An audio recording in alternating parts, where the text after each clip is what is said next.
Bismillahirrahmanirrahim. Assalamualaikum warahmatullahi wabarakatuh. Perkenalkan, saya Nurlaili Zakia, pimpinan cabang Perak PT BPR Bank Jombang Perseroda Kabupaten Jombang. Dalam pembelajaran kali ini, saya akan menyampaikan materi yakni tentang Bank Perkreditan Rakyat milik pemerintah daerah, yang di dalamnya ada tujuan pendirian BPR daerah, pedoman dan tata cara pengaturan bagi BPR Bank Perkreditan Rakyat.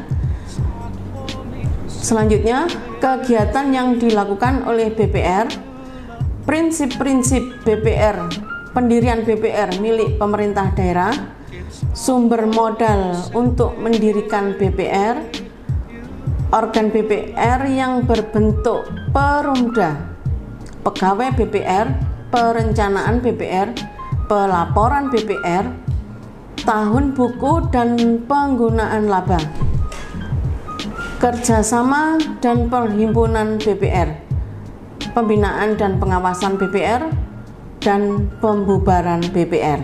Permasalahan-permasalahan seputar kondisi ekonomi kian hari kian meningkat.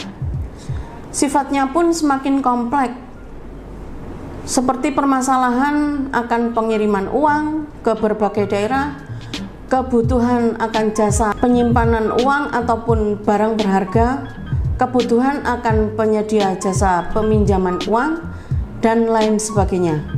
Berlatar belakang persoalan-persoalan kebutuhan tersebut, dibentuklah suatu badan usaha berupa bank yang memberikan jasa seputar kegiatan perekonomian. Sekarang kita lanjut ke tujuan pendirian BPR. Tujuan pendirian BPR di daerah: 1. Memberikan manfaat bagi perkembangan perekonomian daerah. 2. Memperluas akses keuangan kepada masyarakat. Mendorong pembiayaan usaha mikro, kecil, dan menengah yang efektif, efisien, dan berdaya guna sesuai dengan ketentuan peraturan perundang-undangan. Mendirikan BPR dengan prinsip tata kelola perusahaan yang baik dan memperoleh laba atau keuntungan. Pedoman dan tata cara pengaturan bagi Bank Perkreditan Rakyat. Pengelolaan BPR milik daerah ini dilakukan berdasarkan peraturan perundang-undangan. Ada banyak undang-undang yang harus dipatuhi oleh BPR untuk tata cara pengaturan bagi banknya. Selanjutnya, pembahasan untuk kegiatan usaha dan prinsip pendirian BPR milik pemerintah daerah. Bank Perkreditan Rakyat milik pemerintah daerah yang selanjutnya disebut BPR adalah badan usaha milik daerah dengan jenis usaha Bank Perkreditan Rakyat yang seluruh atau sebagian besar modalnya dimiliki oleh daerah. Kegiatan yang dilakukan BPR dapat melakukan berbagai kegiatan usaha, misalnya menghimpun dana dari pemerintah dan masyarakat dalam bentuk simpanan berupa deposito, berjangka, tabungan, dan atau bentuk lainnya. Memberikan kredit termasuk kredit usaha rakyat dan atau kredit usaha rakyat daerah, serta melaksanakan pembinaan terhadap pengusaha mikro dan menengah. Selanjutnya, prinsip pendirian BPR milik pemerintah daerah diatur sebagai berikut. 1. Prinsip pendirian BPR milik pemerintah daerah ditetapkan dengan peraturan atau perda. 2. Perda tersebut paling sedikit memuat maksud dan tujuan, nama dan tempat kedudukan, kegiatan usaha, besarnya modal, tugas dan wewenang Dewan Pengawas atau Komisaris, dan penggunaan laba. 3. Tempat kedudukan BPR yang ditetapkan dalam perda merupakan kantor pusat BPR. 4. Pemberian nama BPR yang ditetapkan dalam perda. Selanjutnya, daerah diberikan kewenangan untuk mendirikan BPR dengan sumber modal yang berasal dari 1. Penyertaan modal daerah, 2. Hibah, dan 3. Sumber modal lainnya. Organisasi BPR yang berbentuk perda terdiri atas kepala daerah mewakili pemerintah daerah dalam kepemilikan kekayaan daerah yang dipisahkan dalam BPR dan mempunyai kewenangan mengambil keputusan. 2. Direksi, yaitu organisasi BPR yang berwenang dan bertanggung jawab penuh atas kepengurusan BPR untuk kepentingan dan tujuan BPR, serta mewakili BPR baik di dalam maupun di luar pengadilan sesuai dengan ketentuan perda atau anggaran dasar. Yang ketiga, yakni pegawai BPR. Selain organisasi BPR, pengelolaan suatu BPR didukung pula oleh sumber daya manusia atau pegawai. Selanjutnya, perencanaan BPR. Berikut beberapa perencanaan BPR. 1. Direksi wajib menyiapkan rencana bisnis BPR yang hendak dicapai dalam jangka waktu 5 tahun. 2. Rencana bisnis BPR merupakan dasar perjanjian kontrak kinerja.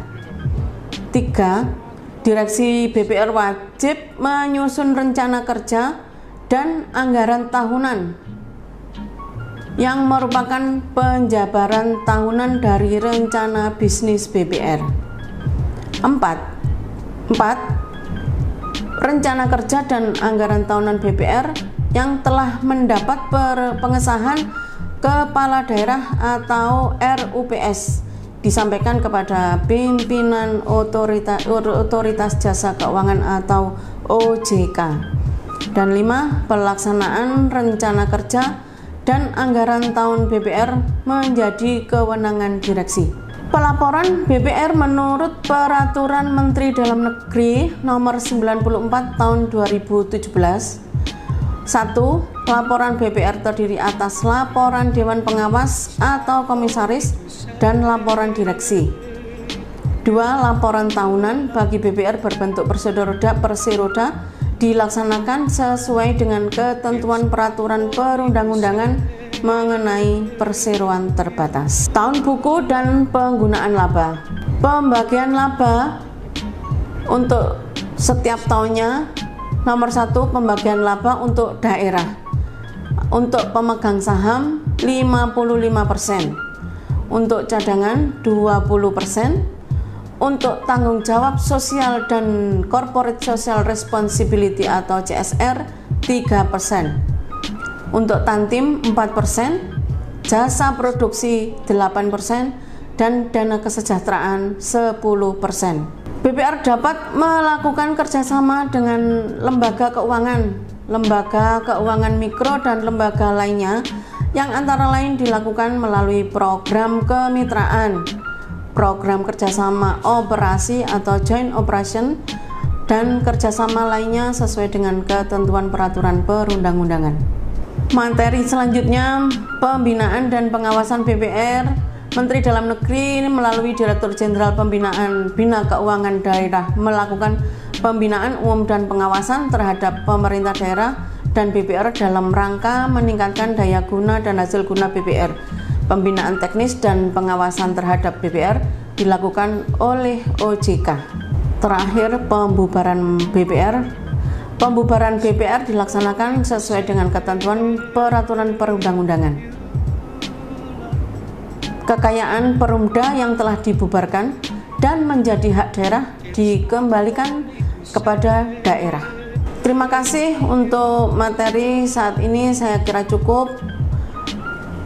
Mudah-mudahan teman-teman bisa memahami. Saya akhiri. Ihdinas siratal mustaqim. Wassalamualaikum warahmatullahi wabarakatuh. Terima kasih, aplaus dulu buat Bu Nur ini. Grogi, Bu? Dredeg ya? Sedikit. Oke ya.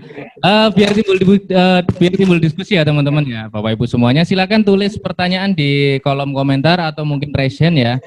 atau mungkin Resen. Nah, ini ada satu pertanyaan nih dari Mbak Arum nih. Mbak Arum lihat dari tadi itu merem-merem Bu Nur. Merem-merem, sampai dilu-dilu, ngantuk. Soalnya Melekan Mbak Arum ini. Merem tadi tak liatin, lupa nggak tak screenshot ya Mbak Arum ya tadi. Tak screenshot, tak share nanti ya. Janganlah Mas Arif. Oke, pertanyaannya Mbak Arum ini gini. Apa yang menyebabkan pembubaran suatu BPR? Mungkin penyebabnya apa aja benar? Mungkin nggak cuma satu ya penyebabnya, tapi banyak sebab nanti ya. Iya. Banyak sebab, mungkin kenapa sih BPR itu bisa dibubarkan? Apa alasannya gitu kan? Nanti ya, benar ya dijawab ya. Oke. Bagi Bapak Ibu semuanya atau teman-teman yang lain silakan. Kalau nggak ada yang tanya saya tunjuk loh ini nanti. Masa Atau diem kita aja? buat kuis aja. Buat kuis? Siapa yang bisa jawab itu nanti ada. Loh sebentar, kok bisa jawab? Lah ini yang ngasih pertanyaan. Loh iya, pertanyaan yang baru satu Bu. Yang baru satu ini dari Mbak Arum tok ini. Atau saya yang tanya Bu? Ya monggo. Saya yang tanya ya benar ya. Ini kan dari tadi kita bahas soal apa namanya pengelolaan bank milik pemerintah daerah ya, tentang pengelolaan BPR milik pemerintah daerah. Kalau saya baca Bu Nur ya, peraturan Menteri Dalam Negeri ini, kalau menurut saya kok lebih mengacu kepada perumdanya. Nah, menurut Bu Nur nih, kenapa sih kok BPR itu harus dirubah ke perumda Bu Nur? Padahal kan kita ini kan PD nih, sudah perusahaan daerah nih. Tapi kok kenapa kok badan hukum kita dirubah ke perumda? Sekarang aja kita sudah menjadi PT BPR Bank Jombang. Kalau dulu sebelum Permendagri ini mungkin kita masih PD BPR Bank Jombang. Kalau sekarang kok apa namanya? Kita kok jadinya PT BPR Bank Jombang Perseroda. Nah, selain dari Permendagri ini kira-kira apa sih kira-kira yang mendorong pemerintah untuk melakukan hal tersebut?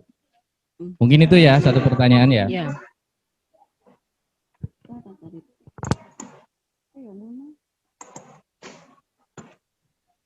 Sudah Mas Arif.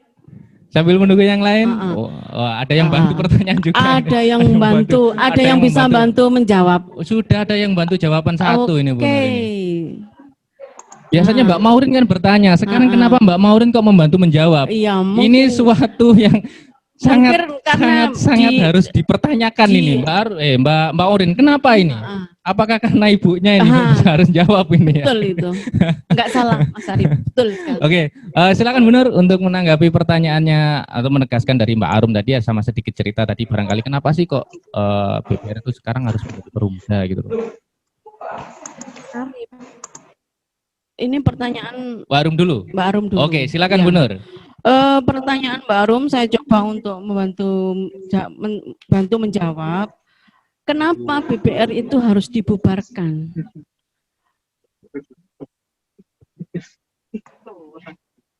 Iya, jadi banyak sekali peristiwa-peristiwa atau kejadian-kejadian atau apa ya namanya?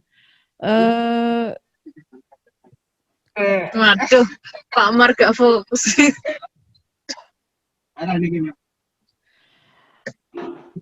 BPR itu dibubarkan banyak sekali apa namanya faktornya. Jadi dari pertumbuhannya atau tingkat kesehatannya bank itu dari evaluasi demi evaluasi itu enggak apa namanya enggak bisa diselamatkan atau dari banyak faktor lah sebenarnya. Jadi dari fraud karyawan sendiri itu juga bisa menyebabkan BPR itu dibubarkan karena permodalan sudah habis atau nggak bisa dipertahankan lagi. Barangkali ada yang bisa menambahkan, monggo. Bisa di unmute Mas Arif. Ada yang mau menambahkan? Silakan. Kurang puas Mbak Arum sama jawabannya Bu Nur? Saya unmute ini. Mana Mbak Arum tadi?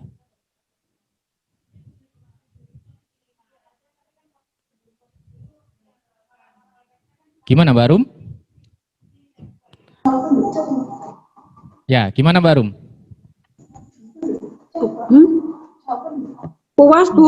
Udah puas. Terima kasih Mbak Arum. Menutup puas ya? Iyalah. Wah. Dia ikut cetek kok gampang. Oh, Ya Mbak ya, surane sing akeh Mbak. pertanyaan saya Bu Nur. Ya. Sebelum nanti ada satu pertanyaan lagi dari Mas Adi ini. Oke. Teman-teman, ini ada ribet dari saya. Barangkali ada yang bisa membantu menjawab pertanyaan Mas Arif. Nanti ada hadiah dari saya. Monggo. Mas Arif di unmute. Ada yang bisa bantu Bu Nur untuk jawab kira-kira kenapa Nanti tadi kok ada kita hadiah. harus berubah ke Perumda gitu, kenapa deh? Siapa ini kira-kira yang mau bantu? Mbak Maurin barangkali mau bantu Mbak Maurin. Tadi udah bantu Mbak Arum, sekarang nggak mau bantu Bu Nur ini. Yang pertanyaan saya, gimana? Ada rewardnya khusus dari Bu Nur nanti, nggak tahu nanti dibawa jalan-jalan ke mana? Oh, umroh Bu? umroh. Umroh. Silakan, Mbak Vira. Ket mangguyang, guyu Mbak Vira ini. Silakan. Gimana Mbak Vira? Mau bantu jawab Bu Nur tadi?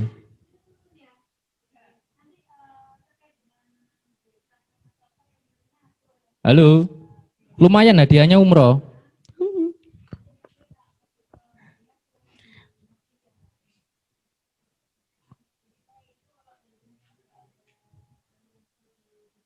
Gimana? Gak bisa? Gak ada. Oke, lanjut pertanyaan berikutnya aja Bu Nur. Ya. Oke, ini pertanyaan dari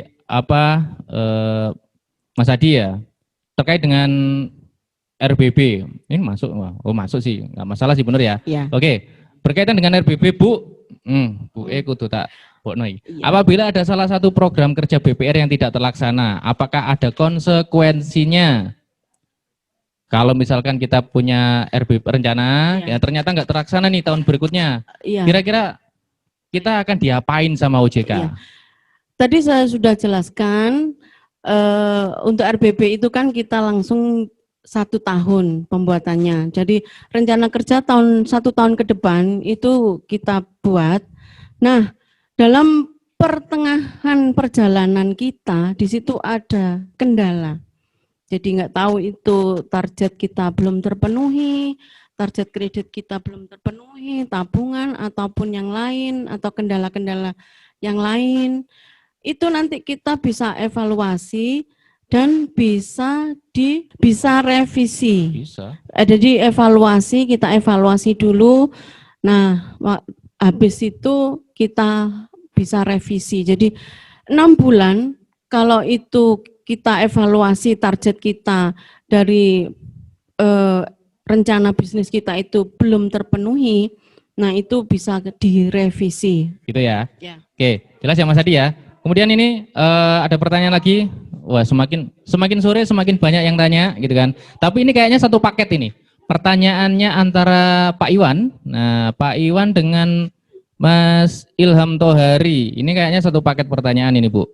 Ini bisa dijelaskan nggak Bu, bentuk badan hukum usaha milik daerah itu BUMD itu dibagi 2, yaitu PD, perusahaan daerah, dan PT, perseroan terbatas. Nah, perubahan status PD ke PT ini nggak langsung ini, melihat melalui suatu perubahan perizinan. Jadi dari PD ke PT itu ada prosesnya gitu kan, ada prosesnya. Melalui suatu perubahan perizinan berangkat tanpa proyek corporate action. Mohon diinformasikan perbedaannya Bu, gitu kan.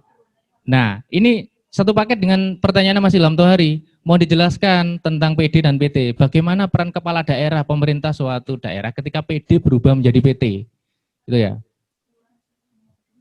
Iya. Silakan Bu Nur. Iya, terima kasih. Untuk perubahan nama itu sebenarnya nggak ada masalah. Kita tetap BPR milik pemerintah daerah. Jadi kalau perubahan nama itu hanya perubahan hukum aja. Jadi tetap prosedur dari PT ataupun PD itu tetap sama. Kita mengacunya ke Permendagri. Seperti itu. Terutama untuk permodalan. Jadi kalau sebelumnya PD itu 100% murni itu dari pemerintah daerah, tapi kalau untuk PT itu ada 1% pihak ketiga. Jadi seperti itu. Jadi nggak ada perbedaan sebenarnya, cuma badan hukumnya saja yang berubah. Jadi kemarin kita dari atas nama PD BPR Bank Jombang menjadi PT itu hanya badan hukumnya saja. Tapi pelaksanaan, perencanaan apapun itu mengacunya ke Permendagri. Tetap terima kasih. Masih sanggup jawab pertanyaan lagi ya Bu Nur ya? Kita diskusi kok hari ini teman-teman ya. Kita diskusi, kita banyak-banyak belajar. Jadi teman-teman mohon ini untuk aktif juga, jadi nggak hanya bisa nulis tapi harus bisa menjawab melalui komunikasi. Iya, betul. Ya. Betul. Oke, lanjut Bu Nur. Nah, ini dari Mas Zuan. Mas Zuan itu siapa ya? Mbak apa Mas ini? Mohon maaf ya, saya nggak hafal. Oke, Mbak Zuan. Oke, Mbak Zuan ya. Ada pertanyaan Bu Nur gini. Misalkan nasabah sudah menaruh deposito yang cukup besar di BPR, kemudian BPR tersebut dibubarkan atau dilikuidasi ya. Apakah uang deposito bisa kembali 100% Bu? Banyak contohnya ini kasus kemarin gitu ya. Ada beberapa bank yang bubar juga kan. Kemudian juga sama juga dengan kredit. Kalau punya utang di BPR yang bubar tersebut kemudian lunas lah Bu. Gitu dah. Mungkin maksudnya gitu ya. Wah, aku nanti diutang nang BPR moro-moro ndongakno BPR bangkrut ngono ya, cina lunas utangnya gitu ya. Jangan ya. Enggak. Oke, dijelaskan sama Bu Nur ya. Kemudian pertanyaan dari Mas Madan. Mas Madan. Wow. Dan Mas Madan ya.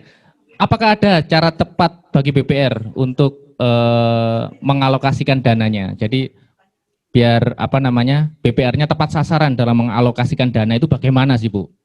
Deposito atau tabungan di BPR sudah dijamin oleh LPS dan itu maksimal tabungan atau depositonya 2M. Jadi kalau BPR-nya bubar itu otomatis tanggungan LPS seperti itu. Dan kredit yang enggak terus enggak bayar gitu, itu kan nanti ada aturan-aturan selanjutnya. Jadi ada diatur dengan ketentuan-ketentuan yang lain. Tapi untuk saat ini saya belum bisa menyampaikan karena saya belum tahu untuk aturan-aturan kalau BPR-nya itu bagaimananya itu seperti apa itu nantinya saya belum ini. Barangkali ada peserta Zoom yang bisa menjawab untuk kreditnya seperti apa. Hadiah umroh satu lagi, silakan bagi teman-teman yang bisa menjawab. Ayo, ada yang bisa bantu jawab Bu Nur? Ayo teman-teman. Kita diskusi di sini. Aktif teman-teman. Kita harus aktif. Ayo. Raise hand. Kalau simpanan tadi dijamin sama LPS ya Bu ya? Kalau simpanan sudah pasti sama LPS. Tapi kalau pinjaman bagaimana? Ayo PR-nya teman-teman. Ayo Mbak Vira ini tadi udah bantu jawab juga sama Mbak Vira. Ini yang ini bisa jawab nggak ini? Kira-kira bisa bantu Bu Nur nggak ini? Kalau utangnya gimana? Dianggap lunas saya gitu ya? Enak. Nangis. Pemerintah daerah. Oke, kita keep dulu ya. Kita keep dulu. Lanjut.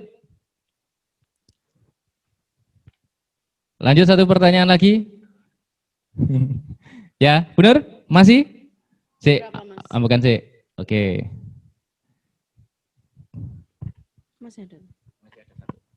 Masih ada satu pertanyaan lagi ya. Oke, ini dari teman-teman kantor Anggrek ya. Itu ada jawaban dari Mas Rahmat Agung Setiawan. Iya, tetap ditagih Dik Madan. Sing nagih sopo? Kan BPR wis gak mampu iki bayar karyawan iki.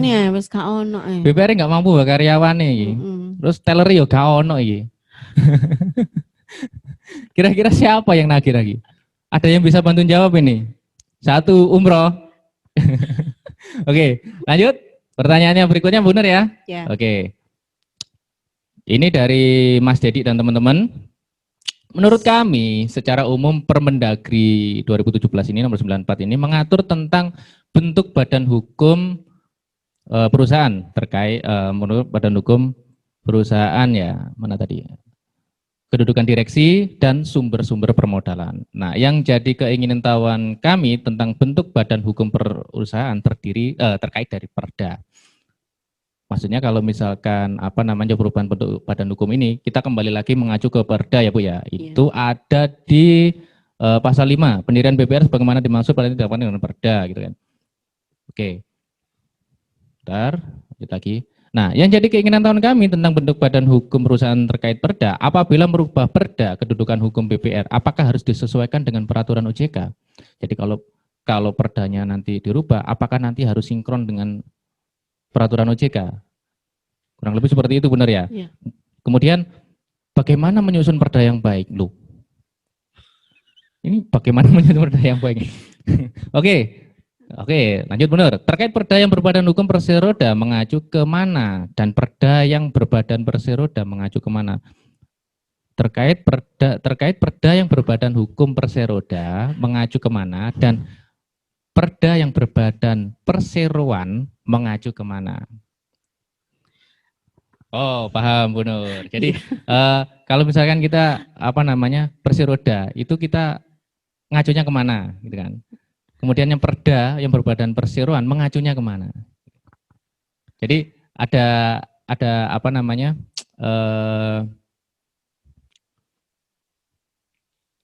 ada acuannya berbeda gitu ya? Atau saya buka voice-nya aja nih biar jelas nih. Saya nggak nangkep maksud tulisannya ini. Iya. Mana titik, mana koma ini saya agak bingung juga ini. Bingung. Mana yang bertanggung jawab dari kantor ini, Mas Dedi ini? Pak Dedi? Pertanyaannya bules. Penempatan titik komanya ini. Mana?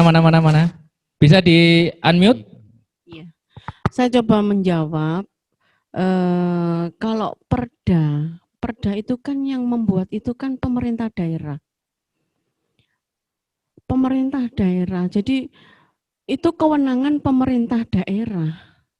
Jadi kita jalan itu ada dua apa ini namanya? Dua dasar yang harus kita ikuti. Jadi satu dari Perda, dua itu dari OJK. Dari Perda dan OJK ini masing-masing punya peraturan sendiri. Jadi kita nggak mengacu hanya Perda mengacu ke OJK nggak mungkin, dan OJK-nya aturan ke Perda juga nggak mungkin. Jadi kita ada kalanya mengacu ke Perda dan menyesuaikan dengan peraturan OJK.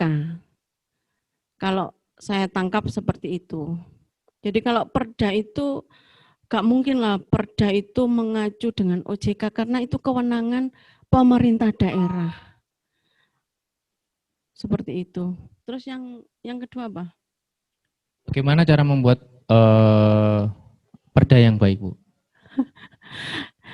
Maksudnya mungkin konteksnya itu kita bukan sebagai pemerintah daerah, tapi kita sebagai BPR itu memberikan masukan mungkin, oh ini Perdanya nanti seperti ini loh, gitu loh. Kan biar kita nggak nabrak OJK juga, nggak nabrak BI juga. Barangkali maksudnya seperti itu, Bu. Oh gitu, ya tetap kita nggak ada aturan jalan sendiri tanpa aturan itu kita nggak bisa. Jadi tetap Perda itu harus kita pegang.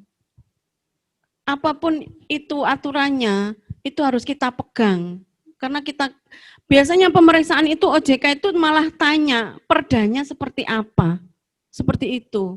Jadi pengalaman saya itu biasanya kalau nggak sesuai dengan OJK malah tanya Perdanya seperti apa, gitu.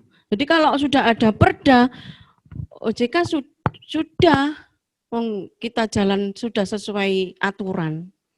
Jadi bukan hanya kita jalan di sini BPR pemerintah daerah itu bukan hanya jalan melalui aturan Perda atau aturan OJK. Jadi dua-duanya kita jalan itu dua-duanya, nggak salah satu.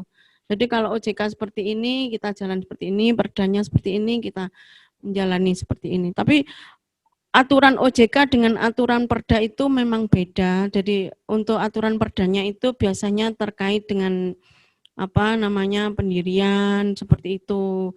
Tapi ada OJK penjelasannya detail lagi, itu harusnya seperti ini. Tapi kalau kita sudah sesuai perda, itu insya Allah kita aman. OJK sudah nggak nguber, nggak gini, tapi seperti itu. Terima kasih. Oke, satu lagi Bu. Pada belo nih Mbok. Ya, terkait ini masih relate atau masih berhubungan sama apa namanya bahasan kita ya, bahasan kita tentang Permendagri nomor 94 tahun 2017 tentang pengelolaan BPR ini. Apa sih Bu kelebihan dan kekurangan BPR milik Pemda dengan BPR milik swasta? Itu. Kita juga ada namanya Perbamida, ada namanya Perbarindo gitu kan. Nah, masing-masing punya ini ya. Kemudian kita sebagai BPR milik Pemda dengan BPR lain yang milik swasta, itu kelebihannya apa? Ya. Silakan Ibu. Ya. Pertanyaan yang bagus sekali. Terima kasih Mas Arief. BPR milik pemerintah daerah itu kelebihan itu tadi. Jadi ibarat apa namanya kalau kita itu dinamakan BPR plat merah. Jadi kesannya itu punya Pemda itu dari awal itu kita kalau mendengar BPR daerah itu saya sendiri waktu masuk ke Bank Jombang ini, sebenarnya saya tertarik karena itu milik pemerintah daerah. Seperti itu. Jadi kayak ono kebanggaan sendiri gitu kita masuk ke BPR daerah. Yang ditanyakan kelebihannya. Nah, kelebihan kita dari BPR pemerintah daerah, milik pemerintah daerah itu kita bisa memberikan kepada masyarakat daerah itu khusus untuk daerah atau untuk karyawan yang dimaksud Mas Arief.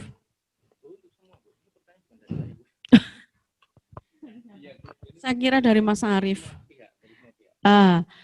Untuk daerahnya sendiri itu saya kira teman-teman juga paham karena di situ ada laba 55% masuknya ke PAD, jadi keuntungan itu.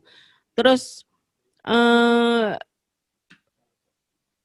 dari perlindungan juga kita apa namanya kalau BPR pemerintah daerah itu kalau ada pembubaran mungkin karyawannya juga enggak langsung diberhentikan gitu, bisa jadi nanti apa namanya dimasukkan atau ditampung ke dinas-dinas atau ke apa namanya ke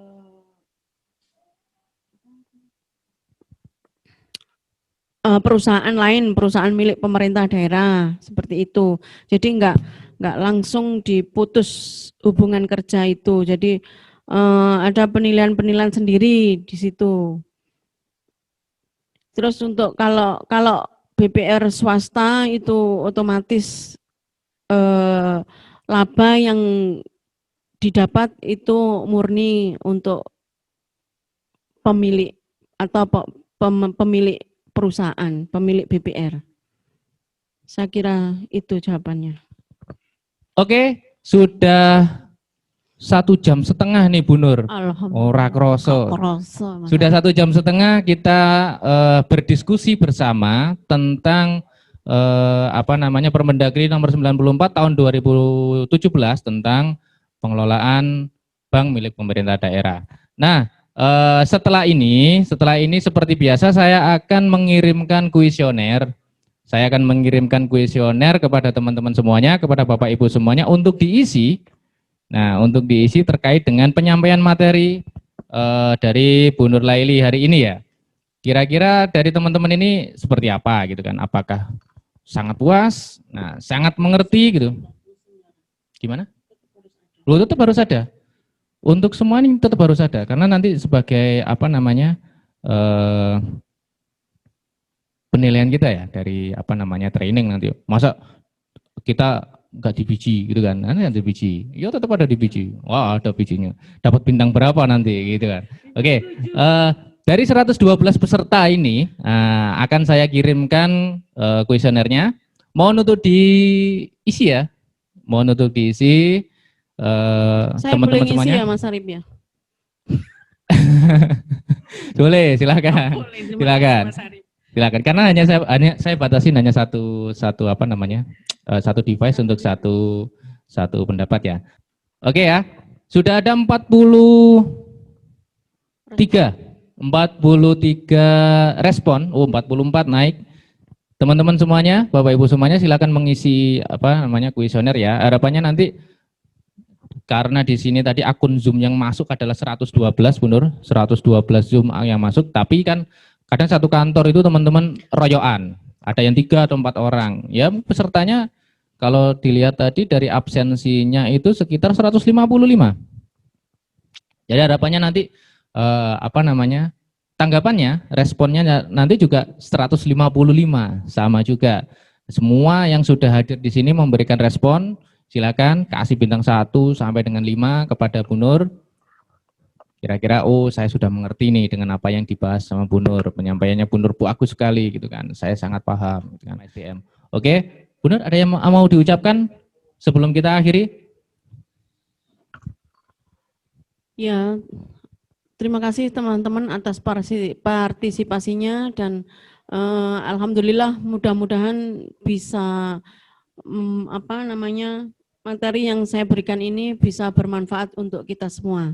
Amin. Terima kasih Mas Arif. Oke teman-teman semuanya, Bapak Ibu semuanya, untuk sesi hari ini kita akhiri. Terima kasih sekali lagi. Sampai jumpa di hari Selasa depan di tempat yang sama, di link Zoom yang sama, di akun Zoom yang sama. Saya akhiri. Wabillahi taufiq wal hidayah. Wassalamualaikum warahmatullahi wabarakatuh.